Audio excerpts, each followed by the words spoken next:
കല്ലറയിലും ഒരു അണ്ണാ ഹസാരെ മോഡൽ അനിശ്ചിതകാല നിരാഹാര സമരം.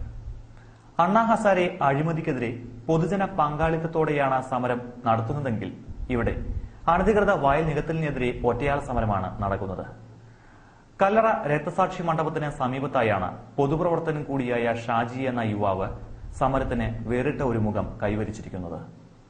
കല്ലറ പാങ്ങോട് പഞ്ചായത്തുകളിൽ വയൽ നീർത്തടം നികത്തൽ വ്യാപകമായ സാഹചര്യമാണ് തന്നെ ഒറ്റയാൾ പോരാട്ടത്തിലേക്ക് നയിച്ചതെന്ന് യുവ പൊതുപ്രവർത്തകൻ ഷാജി അഭിപ്രായപ്പെടുന്നു. LDF സർക്കാർ 2008 നെൽവയൽ നികത്തുന്നതിനെതിരെ കർശന നിയമം കൊണ്ടുവന്നിരുന്നു. ഇപ്പോഴത്തെ UDF സർക്കാരും ഈ നിയമം കർശനമാക്കിയെങ്കിലും കോൺഗ്രസ് ഭരിക്കുന്ന കല്ലറ പഞ്ചായത്തിലും LDF ഭരിക്കുന്ന പാങ്ങോട് പഞ്ചായത്തിലും വ്യാപക നെൽവയൽ നികത്തലാണ് നടക്കുന്നതെന്ന് ഷാജി ആരോപിച്ചു. എന്നാൽ കല്ലറ പഞ്ചായത്തിൽ വയൽ നികത്തൽ നടന്നിട്ടില്ലെന്ന പഞ്ചായത്ത് പ്രസിഡന്റിന്റെ അഭിപ്രായം ശ്രദ്ധയിൽപ്പെടുത്തിയപ്പോൾ പഞ്ചായത്തിനെതിരെ നല്ലൊരു ആരോപണമാണ് ഷാജി ഉന്നയിച്ചത്. കല്ലറ പഞ്ചായത്തിൽ തന്നെ താപസരഗിരിയിൽ കോൺഗ്രസ് ഭരണസമിതി അംഗം തന്നെ വയൽ നികത്തിയിട്ടുണ്ടെന്നും ഷാജി ആരോപിച്ചു. കല്ലറ വില്ലേജിന്റെ കീഴിലും പാങ്ങോട് വില്ലേജിന്റെ കീഴിലും വ്യാപകമായ നില നികത്തലും നീർത്തട നികത്തലും നടക്കുകയാണ്.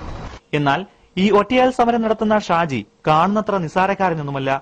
മുൻ കൃഷിവകുപ്പ് മന്ത്രി മുല്ലക്കര രത്നാകരന്റെ PA കൂടിയായിരുന്നു. AIYF വാമനപുരം മണ്ഡലം കമ്മിറ്റി അംഗം കൂടിയായ ഷാജിയെ CPIയിൽ നിന്ന് കഴിഞ്ഞയാഴ്ചയാണ് പുറത്താക്കിയത്. സമരപരിപാടികളുമായി മുന്നോട്ടു പോകരുതെന്ന പാർട്ടിയുടെ മുന്നറിയിപ്പ് അവഗണിച്ചതിനാണ് പുറത്താക്കൽ നടപടി വന്നത്. AIYFന്റെ നേതൃത്വത്തിൽ ആഹ്വാനം ചെയ്ത അനിശ്ചിതകാല നിരാഹാര സമരം പിന്നീട് പ്രകൃതി സംരക്ഷണ സമിതിയുടെ നേതൃത്വത്തിലാക്കുകയായിരുന്നു. റവന്യൂ വകുപ്പ് മന്ത്രി തിരുവഞ്ചൂർ രാധാകൃഷ്ണൻ പ്രശ്നത്തിൽ ഇടപെടാതെ സമരം അവസാനിപ്പിക്കില്ലെന്നും അറസ്റ്റ് വരിക്കില്ലെന്നും ഷാജി പറഞ്ഞു.